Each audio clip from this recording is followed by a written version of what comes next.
Srimati Ranjit Ranjan ji, concern over the issues of safety and security arrangements in shelter homes for women in the state of Bihar. धन्यवाद उपसभापति जी, आपके माध्यम से आपको जब मैं लोकसभा में थी 2018 में भी मुजफ्फरपुर बालिका गृह कांड जिसमें 34 बच्चों के बलात्कार की बात सामने आई थी, सीबीआई जांच हुई थी।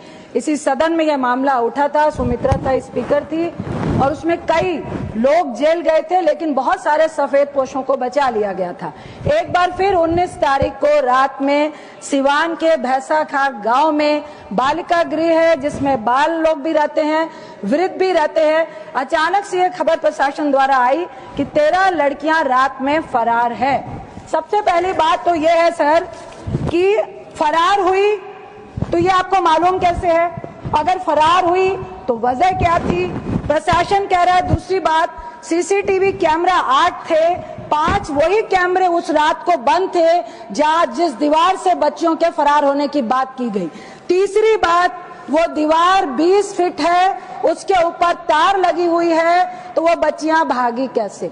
चौथी बात, कहा गया प्रशासन के द्वारा कि एक लड़की मिल गई है, 8 लड़कियां अपने परिवार के संपर्क में हैं। अगर सिर्फ फरारी का मामला था तो प्रशासन सामने क्यों नहीं कर रहा है? उन परिवारों को छुपाया क्यों जा रहा है? उपसभापति जी, मैं आपके माध्यम से सरकार को बताना चाहती हूं कि यह नॉर्मल मामला नहीं है। पहले भी लगातार शेल्टर होम में सेक्सुअल हरासमेंट, उनके साथ बहुत तरह की हरासमेंट होती रही है। ये वैसा ही मामला लगता है। मैं आपके माध्यम से सदन को संज्ञान में लाना चाहती हूँ, एक बार फिर से सीबीआई जांच होनी चाहिए। मैं तो कहूंगी कि एक स्वतंत्र कमेटी बननी चाहिए जो देश के तमाम बालिका गृह की निगरानी करे, स्वतंत्र निगरानी करे। सर, इसको जब तक आप कहेंगे ये मामला सदन में आ रहा है तब से वहां लीपापोती शुरू हो जाती है।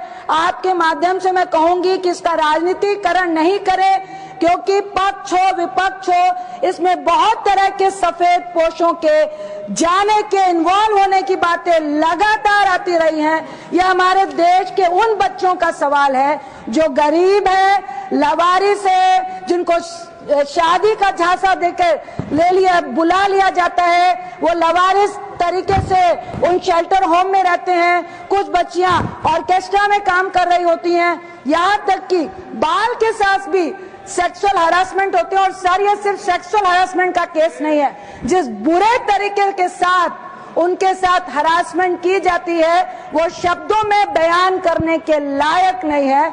इसलिए इसको सरकार बहुत गंभीरता से ले और इमीडिएट, जो वहां के डीएम कह रहे हैं कि मामला गंभीर है लेकिन बच्चियां फरार हुई हैं, तो ये ऑथेंटिकेशन वो कैसे दे रहे हैं?